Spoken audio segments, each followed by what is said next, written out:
World health organisation यानी विश्व स्वास्थ्य संगठन ने साफ कह दिया है कि शराब और सिगरेट पीने से कोरोना का खतरा बढ़ जाता है। WHO ने कहा है कि ये सही समय है कि आप स्मोकिंग छोड़ दें। तो देखिए, स्मोकिंग छोड़ देंगे तो आपके लंग्स अपनी पूरी कैपेसिटी में काम कर पाएंगे।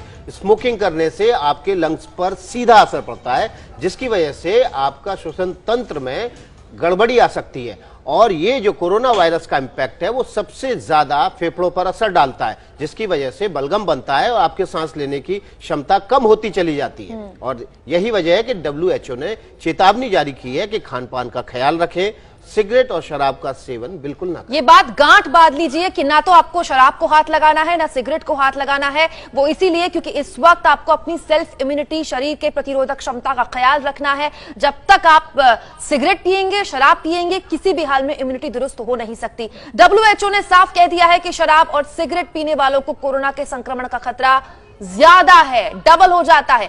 एबीपी न्यूज भी लॉकडाउन के दौरान हरियाणा में शराब की दुकानें खुले रहने पर लगातार मुहिम चला रहा था। एबीपी न्यूज संवाददाता जगविंदर पटियाल जो कि अब हमारे साथ जुड़ चुके हैं। जगविंदर, लगातार हमने मुहिम चलाई और आपने बुनियादी सवाल उठाए जो WHO आज कह रहा है, हम तो पिछले कई दिनों से सवालों के जरिए हरियाणा सरकार से पूछ रहे हैं। मेरे ख्याल कुमकुम, ये बात WHO वाली जो है वो सारे राज्यों की सरकारों को भी बतानी चाहिए, जो ये कोशिश कर रही हैं कि कैसे कोरोना से बचाना है अपने अपने प्रदेश की जनता को, और प्रधानमंत्री पूरे देश को बचाने में लगे हुए हैं। लेकिन कुछ सरकारें इस तरह से हैं कि जो अपना कारोबार, अपना रेवेन्यू देखने के चक्कर में जो है इन चीजों को भूल रही हैं। हरियाणा सरकार पर दबाव बना एबीपी न्यूज के कारण और उन्होंने कल रात से शराब के ठेके बंद किए। लेकिन ताज्जुब की बात यह है कि हिमाचल ने माशाअल्लाह ये आदेश जारी कर दिया था पहले कि आज यानी इस वक्त ठेके खुले होते वहां पर और दोपहर 1 बजे तक खोल लीजिए। लेकिन जैसे ही उन्होंने हमारी खबर का असर देखा और हरियाणा ने बंद करवाए, और हमने ये बात का कल जिक्र किया घंटी बजाओ में भी कि हिमाचल भी ये काम करने जा रहा है, तो आधी रात को जयराम ठाकुर ने तुरंत सोशल मीडिया के जरिए अपने अधिकारियों को आदेश दिए कि शराब के ठेके नहीं खुलेंगे। मैं सैल्यूट करता हूं जयराम ठाकुर को कि वो इतने सजग हैं। उनको लगा कि शायद कोई काम गलत होने जा रहा है और एबीपी न्यूज इस बात पे सवाल उठा रहा है, तो उन्होंने अपना फैसला बदला। बाकी भी राज्यों में इसी तरह से होना चाहिए और WHO की ये जो एडवाइजरी है या ये जो हिदायत है उसको तमाम मुख्यमंत्री माने और खासकर लोग माने।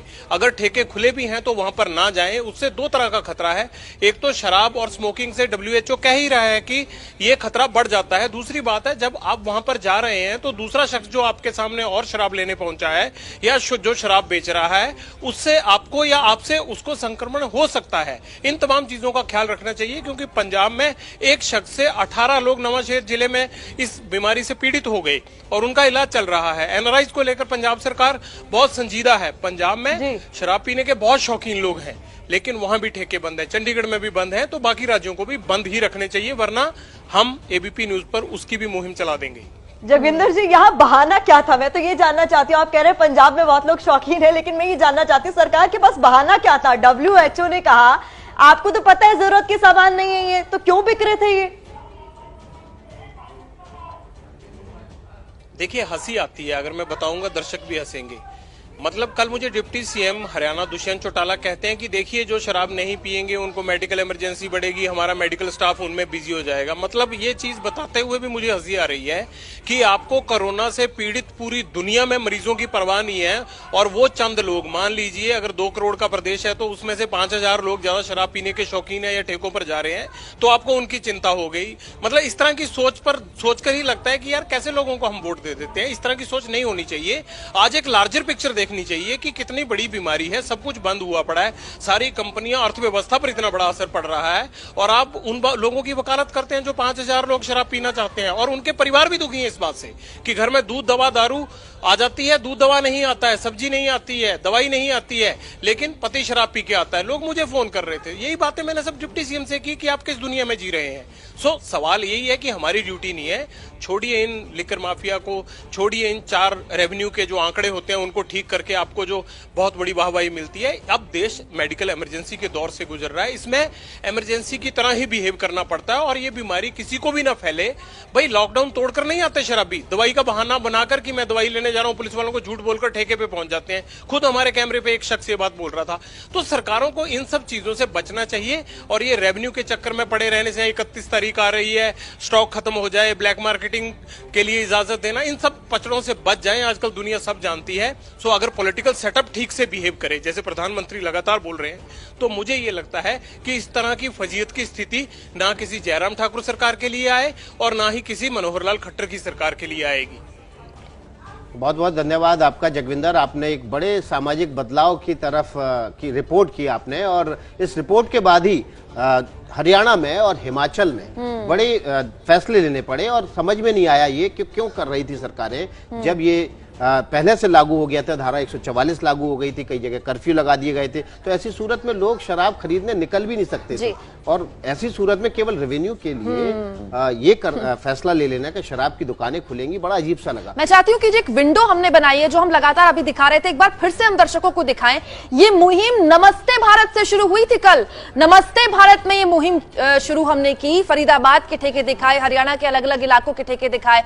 उसके बाद एबीपी न्यूज में दिन भर ये मुहिम चली, फिर घंटी बजाओ में मुहिम चली। घंटी बजाओ में एबीपी न्यूज ने घंटी बजाई तो तुरंत एक्शन में आई सरकारें। और अब बारी है मध्य प्रदेश की सरकार की। हरियाणा में हमने ठेके बंद करवाए हमारी खबर से, पंजाब सरकार सत्ते में आई है, लेकिन क्या मध्य प्रदेश सरकार भी एक्शन लेगी? अब सवाल नमस्ते भारत में हम ये उठा रहे हैं। तो देखिए, मध्य प्रदेश में भी कल रात में आदेश जारी हुए और उसमें साफ साफ कहा गया कि जो पुराने ठेके हैं उनको कंटिन्यू किया जाएगा, नए टेंडर नहीं होंगे, पुराने टेंडर के तहत ही शराब की बिक्री जारी रहेगी। जबकि शुरुआत में लॉकडाउन के साथ ही दुकानें बंद कर दी गई थी। अब मध्य प्रदेश सरकार को फैसला लेना है कि वो इस दौर में, जब कई शहरों में कर्फ्यू लगा हुआ है, पूरे प्रदेश में लॉकडाउन है प्रदेश के साथ साथ, ऐसे में शराब की बिक्री के आदेश क्यों जारी किए गए।